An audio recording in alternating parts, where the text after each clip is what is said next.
Greetings, friends. It's time for another edition of the Gold and Steel Show, where we discuss all things Vegas Golden Knights. On the agenda today, Robin Lehner's association with the Golden Knights is officially over. How is the new goalie situation working out for the VGK? Which new players on the roster are standing out? And we'll have a debrief of the disappointing road trip after a really strong start to the season for the team. I'm your host, JP. I'm here with my co-host, Ian. Ian, buddy, it's good to be back. How you doing, first of all? And second of all, what do you think of the whole Robin Lehner thing? We finally got a little bit of an update as to what's going on with that guy, and that situation has sort of resolved itself, at least for the team. I'm curious to get your thoughts on that. But how you doing, man? Everything good? Yeah, all good. On the road, obviously, as you know, so we get the joys of my dulcet tones, but no picture. We're doing a car cast. All good, mate. We're car cast, yeah. And there are some very different time zones going on between me and you, as always. As it's probably dark in both time zones, but for very different reasons. It is, yeah, it is. But we'll make the best of it. We can hear you pretty well, so that's all that matters. But yeah, so the Robin Lehner thing, we finally got an update on what's going on there. I think you and I both agreed that Lehner's time with the team was probably over, and likely his career in the NHL was probably over. I think we got confirmation of that with the recent news that basically the way it panned out was Lehner was supposed to report for a beginning of the season health checkup or health exam, which is standard for all players. He supposedly did not report.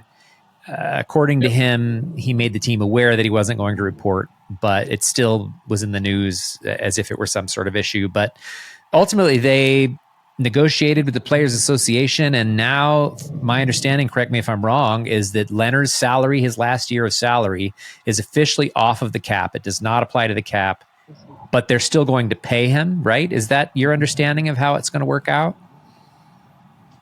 Yeah, that's right. And I think this is kind of a win for all parties. A typical kind of NHL league, in terms of the other fan bases, are all saying about how it's another Vegas circumvent the cap, et cetera, which obviously isn't the case with this. It's a very different situation. This isn't IR and LTIR and all those kinds of things which people love and hate in equal measure. But this was about a player who couldn't fulfill his duties as part of the contract. And a team trying to effectively do the right thing by him. I mean, I think there would have been an argument, and we saw this with Ryan Johansson. There's an argument to say, should they have just played hardball and got him out of the contract and not paid him the $5 million for the last part of the year, or the last year of his contract? But I think Vegas did the right thing in terms of paying him the money, getting their benefit. So they didn't do it for nothing. They've got free of the cap. And why that's important as well, because people would argue, well, can't they just put him on LTIR? And the answer is yes, they could have done. But it's not as simple as that, because on day one, effectively, or day zero, you have to start with these players, obviously, not on LTIR, and then they go on to LTIR as of day one. So, yes, you can get the cap relief back, but you have to have the space in the first place to do it. And that's not obviously what Vegas would have had. So it was a win for all parties. The big shame, I suppose, is obviously the kind of end of the career of Robin Lehner. Now, he may well come back in Europe. It's highly unlikely, but he might do. But it's a shame because he's battled these demons. Me and you talked about it the other day, didn't we? He's battled these demons a lot throughout his career. It's not the first time that he's allowed, these demons to get the better of him. But he came back so strong last time, and he played so well in Vegas for at least 2 years, and was a real kind of a breath of fresh air after all the Fleury kind of madness. It was a real thing. And to be fair, obviously, I saw him play in Chicago as well, which obviously is where he came from for Vegas, and he was really good there as well. So he's a sort of player that you kind of know the talent's there, but this underlying issue is just unfortunately been the end of his career, or the end of his NHL career anyway. I mean, even if he was to get himself back healthy, I just don't see another team taking a punt on him. I think he's probably too old now for that. Which is it's a shame, really. It's just a sad way to end what could have been and a really amazing career. I mean, he had a good career. I'm not suggesting he didn't have a good career, but it could have been. Like, imagine if he'd have stayed fit. He may have been the goalie that helped Vegas win the Stanley Cup. So it's a shame that this is how it's ended. But I think it's the right ending, and I think the Players Association, the league, the Golden Knights, Lehner's representatives. I think everybody can kind of look at the deal and go, you know what, this is probably a fair deal for all parties, which I think it is. Yeah.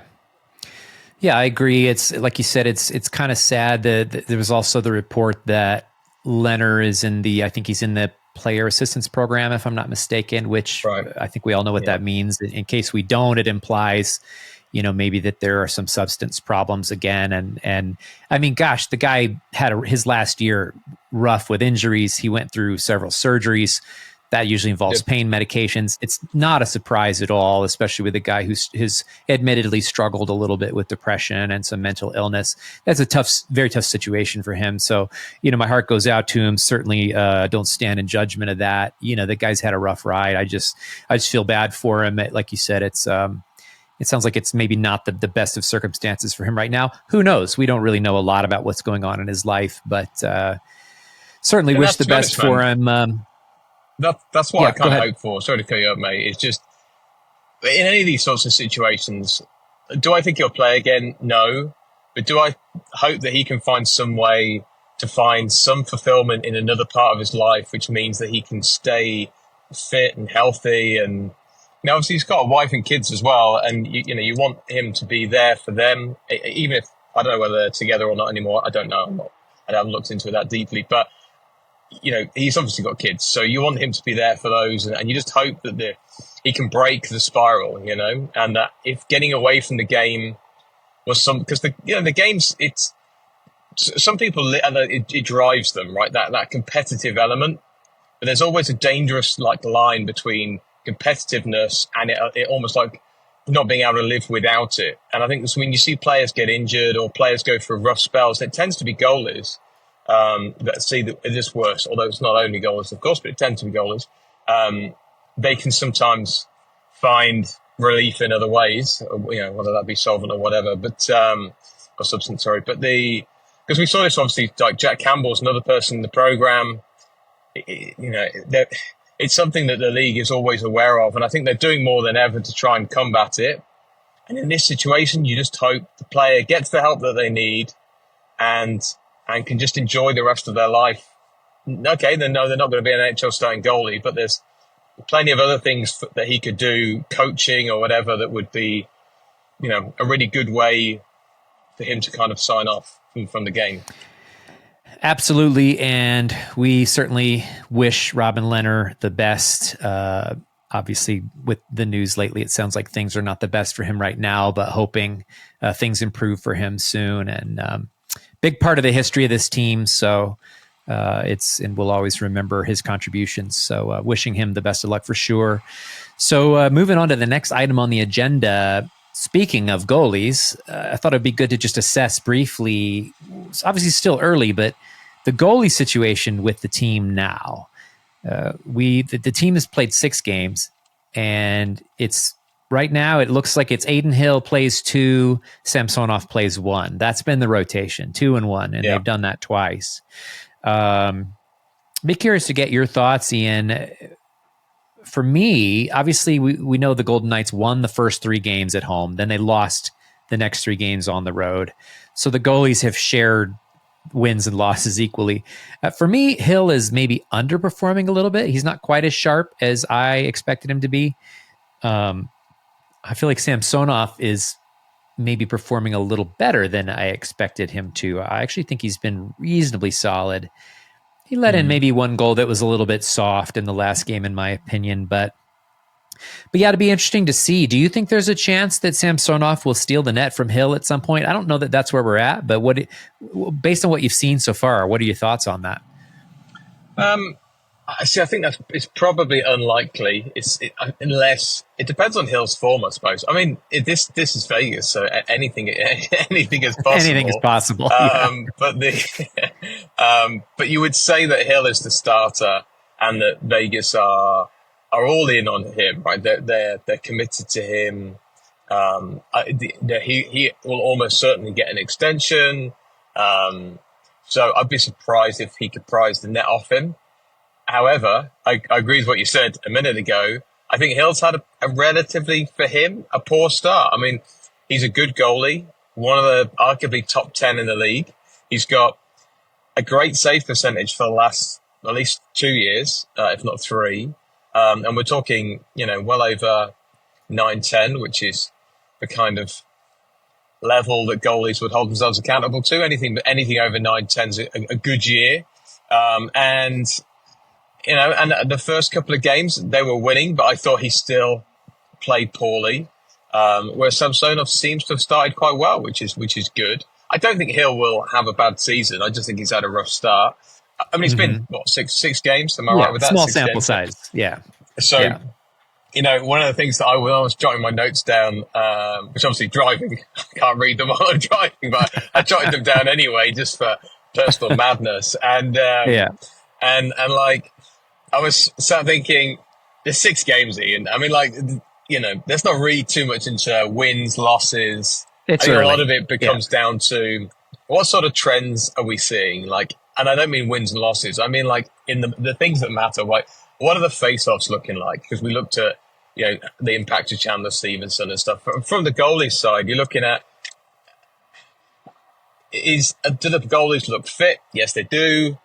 Are they having hits and misses? Yeah, a little bit. I think, as I said, Hill will be probably slightly disappointed with the first 3 games. Whereas Samsonov, to be honest, is probably sat thinking, it's not a bad start. And I think the game against Florida was the sort of one that I was really intrigued to see how Samsonov held himself. He knows those players a little better than the rest because obviously he played on the East last year. He faced a lot of shots. I mean, if there's one thing to be said for this season, I think the D need to sort their act out a little bit. Vegas have got a very strong D, but they've left. You can't give 50 odd shots to a team like Florida and expect to walk away with 2 points. It's just not going to happen. But Samsonov made the game a game. He pulled off some absolutely wonderful saves, and his crease work, moving from one post to the other. He looks fit. He looks healthy. He looked on it. A couple of saves, like if that had been Marc-Andre Fleury, that'd have been highlight reel. So I thought he played. Him and Bobrovsky both had fantastic games in net, and I thought that'd be really good to see him do that. Samsonov's issue, and it was his issue in Toronto as well, is and Washington for that matter, is can he keep it going? So can he keep playing at this level, or will we get streaky Samsonov, where Samsonov is going up and down, up and down, up and down, and you never really know which Samsonov you're going to get. And that's the bit I want him to avoid. So I don't mind that we lost the game. I mean, I would rather they won it, but I thought he played well. I just want to, he can keep at this level. I think it's going to be a great 1-2 tandem because Hill will improve. But I don't think Hill or Samsonov have been helped by the defense. Yeah, I agree. And in Hill, obviously, in Hill's defense, the first game or 2 of the season tend to be kind of loosey-goosey for every team. I feel like it's not uncommon to have these really high-scoring games kind of early in the season, and that's what games 1 and 2 were. They were just big goal fests in both directions, like massive score lines, 9 and 10 goals a game kind of thing total. And so, yeah, there's a bit of settling in that needs to happen, and we'll get to that. Obviously, we're going to do a little bit more of a deep dive on kind of where this team stands currently in a few minutes, but obviously if we're just talking about the goalies on this team historically, you could say this about any team, but I think more so with the Golden Knights under Cassidy's system, the goalie performance is really connected to how defensively sound the team is. Now, that sounds like I'm just stating the obvious, but for some teams, it doesn't apply as much. It depends on the kind of system they're running, and it depends on who's in goal, right? And we've just, in the last few years, we haven't been the kind of team where the goalies are stealing games a lot. You just don't hear that talked about a lot. It's like either the team is working symbiotically, everything's working and everybody's firing on all cylinders, or it's not. but you don't hear a lot of stories of, wow, the team played like garbage, but Hill totally stole that one for him, or Thompson totally stole that one for him. Like, that's just not, and I don't think that's a reflection on them as much as it is. It's just the way Cassidy's systems work. It's a very sort of team-oriented system, and when all the parts are connected and working the way they should, it's extremely effective. But when there are weaknesses, you definitely see that in the goalie save percentages and the goalie stats, more so than you might under other systems. That's just my opinion. But so it's interesting. I'm not surprised to see that Samsonov is doing a little bit better here, because this is notoriously a goalie-friendly system.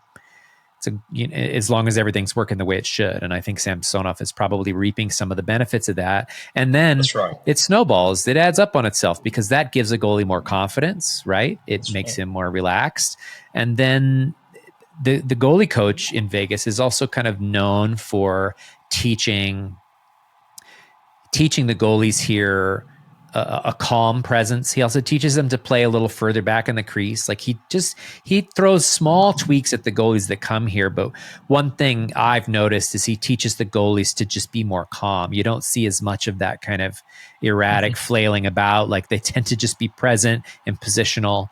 And I hear the commentators kind of noting that with Samsonov as well. Like, he just seems calm and net, and that's only going to be a good thing, I think, in the long run. I am not a goalie expert, but that's my 2 cents for what it's worth. I think you're right, mate. And I think if you look at the history of the 1A, 1B scenario in Vegas, it would ring true to that point, which is, look at the goalies that have looked like starters, even though they've been backups in Vegas, and they've gone somewhere else and it's not quite worked. Or they look good, but not quite as good as they did when they had the Vegas D and like you said, some of the tactics and everything to take into account. So Brossois is a prime example. A good goalie, a good solid goalie, but he just always looked a little better in Vegas than he has done, whether it was in his time in Winnipeg or obviously in Chicago now. So it's, Samsonov, I think, we said at the beginning of the year, if he works out, it's going to be a hell of a steal, because he's cheap. Which is what Vegas needed. Being completely honest, they needed cheap. And am I right in thinking did they give Samsonov a 1-year deal or a 2-year deal? I think it's one, isn't it? So I think it's just a 1-year deal. Samsonov, that's right. So Samsonov and Hill are both in contract years this year, so that could be interesting. We were talking about whether we can wrench the net off him. Maybe, like, there's no long-term commitment to Aiden Hill. I think there is, in terms of personality and what he did for the team and all the rest of it, but contractually there isn't. So there's nothing stopping Vegas doing something Vegas-y. And and at the end of the season, all bets are off. Yeah, for sure. Who knows? I mean, heck, next season we could have two different goalies. I mean, you just never know how things are going to go, right? And this is the cap world. We talked about it on the previous episode, and this is new for the fan base to a point. You've been very used to having expensive players because you've had them since day one, but now you're in cap hell. These are the sorts of gymnastics that happen all the time. Like, don't get used to players unless they've got a 7 or 8 year deal and they got no trade clauses. Every year, everybody's expendable because you've got to get back to the cap. So, and that means that players that you like, that are good fan favorites, but if the maths don't work, that's tough. So and interesting to see how that works. Case in point, if you look at the Florida Panthers, I haven't kept real close track of what their offseason was like or where they're at, but watching the game the other night against Florida, the commentators mentioned this, and it doesn't surprise me. They had a huge turnover in the offseason. They moved 9 players. 9 players moved on. So this is the price of winning a cup. They were totally loaded up, just like Vegas was. Totally pushed up against the cap. And by the way, because of injury the other night, they only skated 10 forwards. So they skated a man short, I think, and only 10 forwards and 70, I think. This is the kind of stuff Vegas had to do when they were that strapped. So it's not just Vegas. Like, this is how the game is played these days, and that you almost have to do that if you want to win a cup. You just have to push every resource you have and just get within an inch of the cap or over it, obviously, with all these creative cat gymnastics that are done. And now Florida is obviously having to pay the price as well, the price for winning. So it's interesting. Speaking of the new roster, I thought it would be good for us to touch on a few of the new players and evaluate kind of what we're seeing. Obviously, it's early. 6 games is not a lot, but we can at least observe a few early season trends here. I think Tanner Pearson has turned out to be an interesting addition. Obviously, the last time we recorded an episode, Tanner Pearson wasn't even in the conversation. It was announced maybe the next day or the day after that he had been granted a professional tryout during training camp. He did his tryout, performed well in the preseason, and was offered a 1-year contract. So Tanner Pearson is now a Golden Knight. He's been playing, and as far as I'm concerned, he's earning his paycheck. He's scored at least once, maybe twice. He's looked pretty good. Do you know? I didn't know a lot about Tanner Pearson. Mm-hmm. Do you know much about him as a player? I mean, is this kind of expected from him? I mean, he's a bit of a journeyman depth player at this point, right? He is. So how do I know Tanner Pearson? So Tanner Pearson people that have listened to the show for longer know that obviously I'm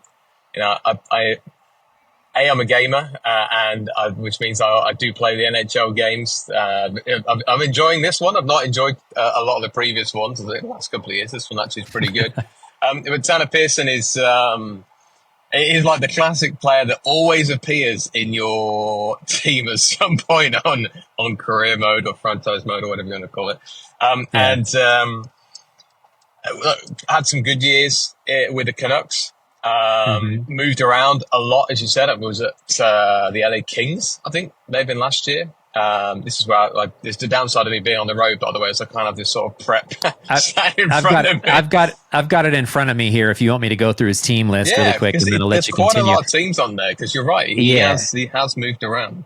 Yeah, after juniors, he was selected by the Kings, and he was part of the Kings organization for 5 years, 2013, 2018. Played for the Penguins 2018, 2019. Played for the Canucks 2019 to 23.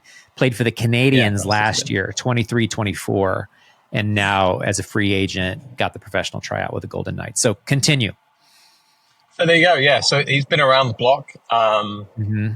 He is no doubt on a good deal in terms of cheap. Yeah.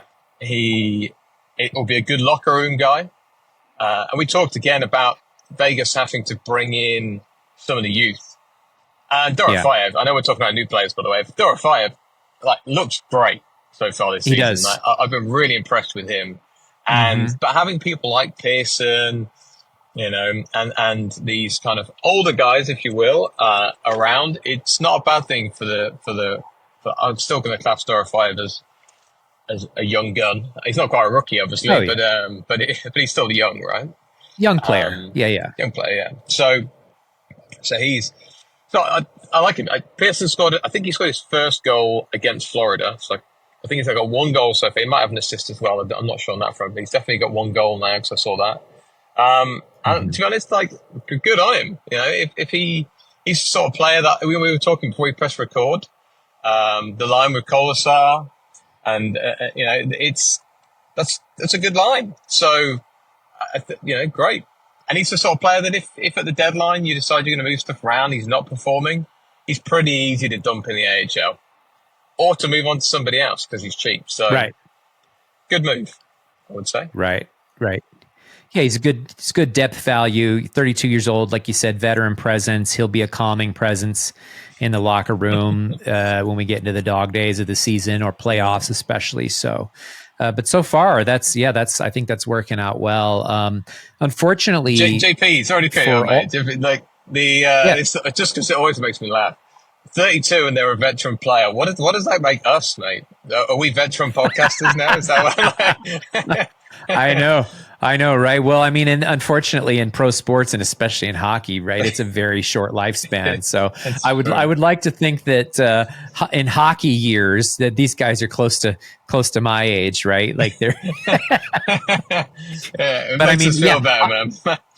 Yeah, whatever helps us sleep at night, right? But yeah, no, it's brutal in hockey, right? You get into your early 30s and you're like, how many more years do I have left? Exactly. And really the only guys that tend to play up towards 40 are like the absolute best, like, generational talent. If they stay healthy, they can still contribute until they're 38, 39, 40 years old. But yeah, you're right. Most of these guys by 32 are, they're kind of in there, they're kind of winding down a little bit. So yeah, it's pro sports is brutal. I respect the guys who do it, but I don't envy that part of it, because you got a lot of life left after that. What do you do, right? When you retire, you got to figure out what you're going to do with the rest of your life. So, but speaking of new players, Olofsson, I thought was looking great. I think he'd scored two goals or 3 goals in his first 3 or 4 games. He was kind of on fire. He was looking really good. Yep. And then he gets injured I think it was in the game against Washington, the first game on the road. He got tangled with another player and sort of crashed into boards, twisted his knee a bit.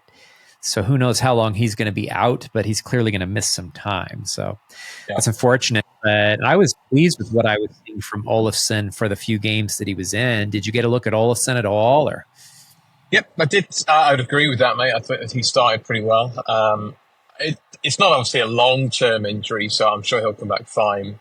It's just kind of one of those. He might be week to week or something. Yeah. He was the one of all the off-season kind of moves. He was the one that I was kind of looking at, thinking this could work out really, really well. I mean, he played some good years in Buffalo. Not exactly with the best of service, as you would imagine, playing in Buffalo. But back in those years as well, because Buffalo didn't have half the kind of superstars they've got now. Right. But he has also had the bad side. So he's had a couple of years where he's been less than useful and injury plagued as well. So it's kind of one of those where you hope that he stays fit. Expect him to not play 82 games. I mean, he won't do that now anyway because he's missed 2. Right, he's already missing time, yeah.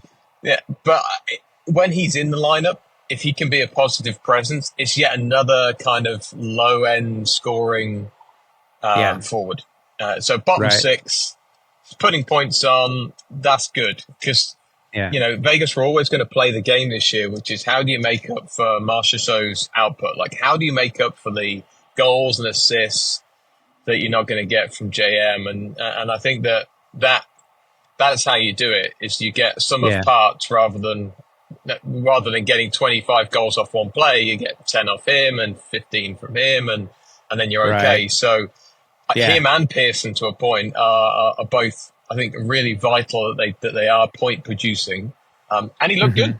He did look good. Yeah. Yeah, and if you're going to use Moneyball terms, you make up for it in the aggregate. You recreate Marchessault in the aggregate, and that's kind of what they've done. Speaking of, just quick aside before we cover a couple more of the new players. Speaking of Marchessault, I'm sure you're aware, Ian, Nashville is 0-5 to start the season. 0-5. After the off season that they had, Stamkos, Marchessault, a few other players, like they're obviously thinking contender this year. 0-5. Yeah. Now listen, 0-5 is not a death sentence, but I got to tell you, that's 10 points. That's 10 points left on the table. I mean, if they don't right the ship pretty quickly, your season gets away from you real fast when you lose that many in a row. I mean, it's not schadenfreude. I don't have any ill will towards the Predators. They're central team. We don't really have a rivalry with them. Certainly wish the best for Marchessault, but I got to say that's probably the biggest shock of the NHL season so far, for them to go 0-5. I was not expecting that. What's going on? And I mean, obviously this is a Golden Knights podcast, right? But I'm just curious, what is happening in Nashville, man? I think at this time of the season we should this year. We didn't do a particularly like a predictions episode, but if you'd have asked for my prediction, I would have said I think Vegas is going to make the playoffs, and I think they're going to make them, but it's going to be tough because the West has gotten stronger, which it has. I mean, like, who'd have thought Utah would be where they are, right? So and not just in Utah being the move, but as in like, oh look, they're not as crap as they were when they were the Coyotes. Yeah, so they've showed marked improvement. Yeah.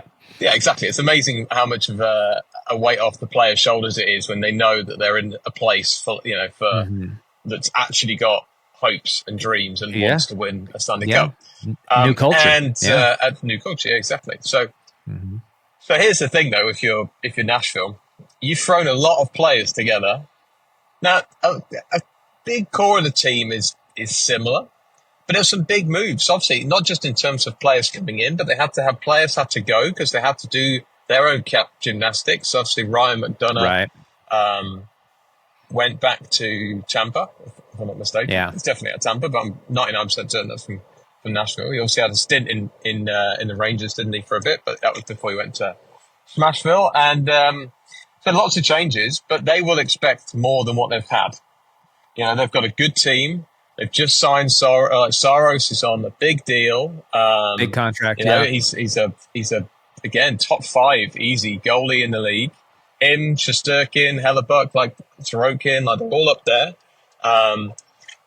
They went all in, and it's a dangerous game, right? The problem with anything, anybody who's played poker before knows, like you can put all your chips in the middle, but if you lose, you're out. Yeah. So that's going to be Nashville's problem. Like they can go hard, which is what they're doing, and go in for players like Marcia. So obviously Stamkos was the big signing, not to take anything away from Jonathan, but Stamkos was the kind of marquee signing. The two of them really were this kind of look. These two plus Forsberg, like what a line we're going to have. Sure. And it just hasn't worked so far. Now it might click. It might click. But don't be surprised if they're still having a poor season come Christmas. I could see the coach getting canned because they haven't spent the money they've spent to miss the playoffs. And the fear with Nashville, or at any team for that matter, is that you think your window's open and actually it already closed. And that's the worst thing that can happen in hockey. And again, this is the word of warning to any Vegas fans. Because I've seen it. I saw it with Detroit. I saw it with Chicago. Yeah. If you think you're still a contender when you're not, you start throwing money at bad decisions. And that's when Nashville went in like they did, I kind of thought at the time, like they're always kind of a bubble team. Yeah. Is this going to be enough to make them real contenders? And it's early days, of course. But so far, the answer to that question is 100% no. It's fascinating to me. I feel like Nashville, I remember the year before Vegas came into the league, Nashville made it to the Stanley Cup final. And I remember that I wasn't following hockey quite as closely during that period of my life, but I remember because James Neal obviously got picked up in the expansion draft, and James Neal was on the Predators the year before. He was, yeah. And he'd been on several teams that were in the Stanley Cup finals in his prior years. But I remember just noting that. I'm like, oh, that's at least 2 years in a row that he's been to the final and lost. Right. So obviously Nashville lost that year. But since then, I agree with you. They really have just been kind of a bubble team. They miss the playoffs sometimes. Sometimes they squeeze in, right? So, I thought this was another big splash. Now, it's early. They could still climb back into it. And they say you can't make the playoffs before you can't make the playoffs in October. What is it? You can't make the playoffs in October, but you can certainly set yourself up to miss them. And they're kind of on their way to doing that. If they're digging themselves a pretty big hole already, they need to start stringing some wins together, or the season's going to be a bust. It's not over yet, of course. No. Those of you that listen to this podcast and have done for a long while, firstly, thank you for staying with us for so many years. We really appreciate it. Thank you all, And those of you that watch us on YouTube, exactly the same sentiment, albeit it's views, not listens. But that you'll probably know that in my career, I'm a sales leader. I've done sales for years, and you're right. You can always make back a season or a year in the case of sales. But if you have a bad start, boy, you're making it harder than it needs to be. So you don't want to do it. You want a good start. You want to be able to kind of nicely cruise past Christmas and be looking at the standings thinking, okay, because the West isn't a division or conference, isn't a conference that I want to be playing catch up in. I mean, like who you hoping is going to drop points? Right. What, Colorado, Dallas, Vegas, the Canucks, Oilers. There's so many good teams in the West, all you need is the Kings and Utah to be decent this season, and like that's going to be tough for Nashville to make it back. So they need a streak. Yeah. Is what they need. They need a good 5 or 6 game win streak. Get back to kind of 5-5, and then relax. Get them back to 500. Yeah, exactly. But certainly not a promising start for them. Not too late to turn it around, but the next 2 or 3 weeks will be very telling as far as what's going to happen for them. So anyway, little sidetrack there, but I thought it was significant, particularly since that's where Marsh is so wound up. So not the greatest environment for him to be in straight away. I imagine they'll figure it out at some point. But so moving on, just a couple more quick players in terms of the new players that we wanted to touch on, and then we'll just kind of get into an overall an overview of the team and kind of where they stand right now. Holtz, I think, is also actually contributing pretty. He hasn't scored yet, but all reports about Holtz have been pretty positive. The only reason he just hasn't quite managed to put it in. He has had some great scoring chances just through his own hard work. So I just think it's a matter of time. I think if he keeps it up, he'll produce. So far, that has looked like a good signing to me. I don't know if you've looked at any of Holtz's highlights. Since he hasn't scored much, you probably haven't seen much in terms of the highlight reels, but he looks good. And he nearly scored against Florida, of course. Yes. Bobrovsky's save on his shot was outstanding. Mm-hmm. Against another goalie, that might have been in the back of the net. Yeah, exactly. Of the 64 goalies in the league, not counting backups to backups, then I would guess probably about 58 of them that shot goes in. So he's been unlucky from that side. Holtz was a really good pickup. I said this on our preview episode, and nothing I've seen has changed my mind. If you can't draft in the top 5 or 10, which obviously Vegas haven't had the ability to do that because they've been too good, which is not a bad problem to have, but it means you're not taking top 10 draft picks. Well, then the best alternative is to take people that haven't quite panned out, and Holtz is in that mold. Like, he was a top 10 draft pick, I believe. It was late 10, I think. Maybe again, the pain of driving. But he was a first round pick. I'm 100% certain of that with the New Jersey Devils.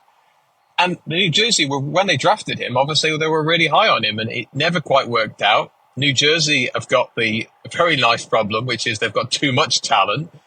So he ended up finding that he didn't have a home when no chair when the music stops. But he could be a really, really good future star for Vegas. So there's nothing wrong.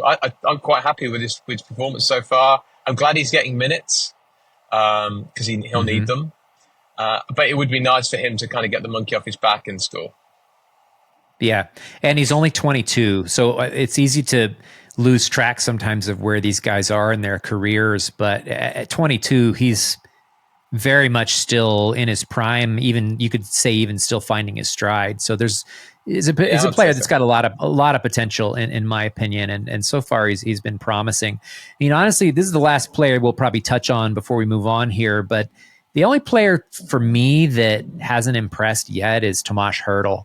And considering how much money they've spent on him and what he makes, it's a little concerning, although it's early. He didn't really get any time to settle in with the team last year. So I don't really, and he wasn't completely healthy last year either. So this is his first opportunity to play with the team when he's in full health. And so it does take time to settle in. And I think we forget, if you look at Hertl's career, he's been a career San Jose Shark. He's never played for any other team in the NHL. So, I guess we got to extend the guy a little bit of grace, a little bit of patience. I am a little concerned about how he's going to fit into Cassidy's systems, but so far for what he's making, he's not making that big a splash. But I guess your line mates matter. What are your thoughts on Hertl so far? Yeah, it's a little quiet, is what I would say. He's not quiet. It's a few games that I've seen anyway where you kind of forget he's there, and that's a little concerning for a player that's earning what he's earning. Because the it's not it's comes with the contract. I was going to say it's not Hertl's fault, but again, it's just part and parcel of being an elite sports athlete on plus what 6-7 million or whatever he's on. So Yeah. it's is when you're there, it means somebody else isn't. So you Yeah. have to make an impact, because otherwise you end up being the sort of player that people look back on and go, that didn't really work. Yeah. And so I would say at the moment he's not performing to the level that his wages is would say. But it's early days, and like you said, Yeah. he's played realistically 6 games with this team. Yeah. He was all around the lineup in last year because he was injured. Then he came in, and then in the playoffs they couldn't really understand where they wanted him to fit in, so he kind of kept moving up and down and on and off the power play and all that kind of stuff. So Right. I would like to see a bit more point production from him.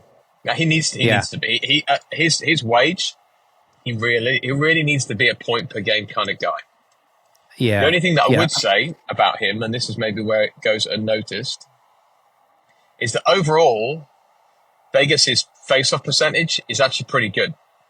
It's not league leading, but it's pretty good. Yeah. And losing Chandler Stevenson, that was a concern for me. I thought, are you still going to be able to win the big face-offs when it matters? Yeah. And at the moment, you're winning more than when you're losing, which is always a good place to be. And Hurtle, no doubt, is part of that. So there might be things that he's doing that are not goals and assists that we're just not seeing. But Yeah, absolutely. And you could say that about players like William Karlsson as well. Like Karlsson's contributions happen in a lot of other places. It's not just about scoring, right? Even though Karlsson had a huge season, his very first season with the team, there's a lot of other tangible benefits he brings. So yeah, it's not always on the score sheet. I'm looking at Hurtle's career here as well. It's like I mentioned this sort of already, but Hurtle's really only played for 3 teams his entire career. He started off as a youngster at HC Slavia Praha. I don't know if I pronounced that right, but that's in the Czech Extraliga. So obviously he was just a teenager then. That's right. And then he got drafted by the Sharks, and essentially he's been in San Jose for 10 or 11 years. So, the guy hasn't moved around much. So you got to consider like he's settling into a new home, new city, new team. And for a guy who has not been a journeyman, who's really been a one-team guy, that I think sometimes it's easy to underestimate how big an effect that has on a person. So, it may take a minute, but hopefully, we can sort of completely unleash Tomáš Hurtle's full potential for this team. Because if we can see his full potential here, he's going to be a great addition. So just to kind of wrap up the episode here, I say let's just do just kind of an overview on the team, where they stand 6 games in, how things have looked overall. Obviously, a pretty good start to the season. They won 3 games at home, and then they went out on the road and lost 3. The third one was an overtime loss, so they did manage to salvage a point out of the road trip. So that puts them in at 600 even is where they stand in terms of win percentage.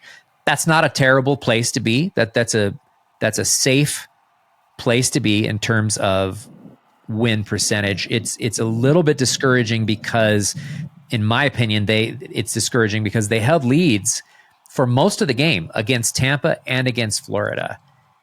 And they were in both games, they were within roughly 2 minutes of a regulation win. Both games. And they managed to lose both games. So those losses sting a little bit because they weren't lacking for offense. I mean, the Washington game, I'm going to throw that one away as on a road trip. If you try, you hope to win half, right? And that's the one on the road trip that was a bit of a stinker and they lost. They just were never completely in that game. But the other 2, they were totally in it. Offense looked good, but just a problem with locking down the game. And that's not usually an issue they've struggled with in the past. One of the goals from Tampa was a little bit fluky. Kucherov scored there's a little bit of luck involved there, but still they got to lock these games down, right? Is this cause for concern, or is it just the kind of thing that they can easily right? I don't know. I think it's early, so I think it's a bit like we were saying about Nashville. You don't want to press the panic button too soon. They're in games and against good opposition. I mean, I think I'm not concerned about Vegas in terms of making the playoffs right now.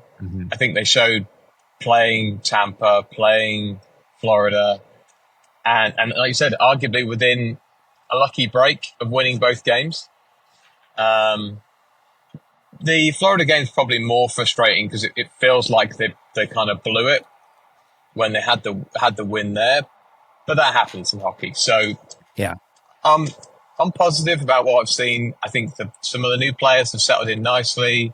I would like to see a few little tweaks. Like, I like to see Aiden Hill playing slightly better. I like to see the D closing out games a little better. I like to see a little bit more scoring, I think. It's not been too bad, but a little bit more, just because it can get you out of those holes. When you're in 1-goal games, it's very easy for that to swing. So the best way to close a game out is to go and get a second goal. And then it's done. Get an insurance goal, put the game away. It. Yeah, exactly. And they never really did that. They didn't do that in the Florida game. They ended up going up, it was 3-2 or whatever, and then it all kind of fell apart. But so slightly disappointing, but it's the first road trip of the season. So I'm not, no concerns from my side. I think they're playing absolutely fine. Most teams in the NHL right now would take that. I was looking at a graphic the other day about all the Canadian teams. People like Toronto, there are loads of teams out there that are 3-3, 3-2, 2-3. It's just beginning of season. You said loosey goosey, right? It always makes me laugh when you say that term, but that is that is effectively what it is. It's early days, It's 82 games, 82 games, and we're on game 6, so it's fun. Yeah, and still very much finding their rhythm. Right, the coach is still experimenting with lines, and so it's, like I said, very early. The other positive that I've seen is the first line, the Stone, Eichel, Barbashev line in the first 3 games looked incredible. I mean, they looked scary good. So if that's any indicator of what the kind of thing we're gonna see from them this season, we're in for a fun ride. I mean, I don't know if you saw Barbashev's backhand goal that he scored. I've forgotten now which team they were playing, but what an insane. And that whole play was insane. I mean, he sort of, hustled, stole the puck. I mean, he totally grinded that whole play out. And then that back, I didn't even think he was going to shoot, to be honest, at that point, and scored that incredible backhand from what looked to be about 15 feet out or something like that. So a lot of brilliance from that line already. Also, I'm seeing depth scoring. I'm seeing scoring from defensemen. So, I mean, in the past, a lot of times the offense has been a concern. Like, the offense dries up. So far, that doesn't seem to be a big concern. And we know that the defensive core is one of the best in the league. So I agree. I think things are looking fairly positive. Yeah, I'm not going to give them a 10 out of 10 for where they're at right now, but I'd say a strong 7 out of 10, 8 out of 10, and that leaves some room for improvement. But good strong chance they're going to be a playoff team. We'll see how, the seeding is really what it's about, right? Like, let's hope they don't squeeze in the second wild card again. That's my main thing. God, no. You don't want that. You want to be finishing in your, top 3 in your division, arguably 1 or 2. They do the report cards. I know you must get the same in the US. And the teachers put little comments. I think Vegas is so far would say lots of promise. Needs to pay attention more in class. Like, that's effectively where they're at. Like, they just need to stay in on games. But the promise is there, right? 100%. That's Ian. I couldn't think of a more perfect punctuation mark for the episode. That's a great way to sum it up. I know you're on your way to other commitments today on your commute, so we'll let you get back to it. But thanks for joining me as always, buddy. And for our listeners and viewers, thanks for joining us. We had a great time talking about the Knights. Off to a reasonably good start. We'll see how things come together as time progresses. We'll be back with you guys here in another 2 to 3 weeks. That's usually our episode schedule. So we're looking forward to it. If you guys have any comments or thoughts, anything you want us to cover, feel free to leave those in the comments on our X profile, which is at Gold and Steel VGK. Or you can leave it at our website in the mailbag feature, which is goldandsteel.vegas. Thanks again, folks. We'll talk to you next time. Take care, stay safe, and we'll see you soon. Bye-bye.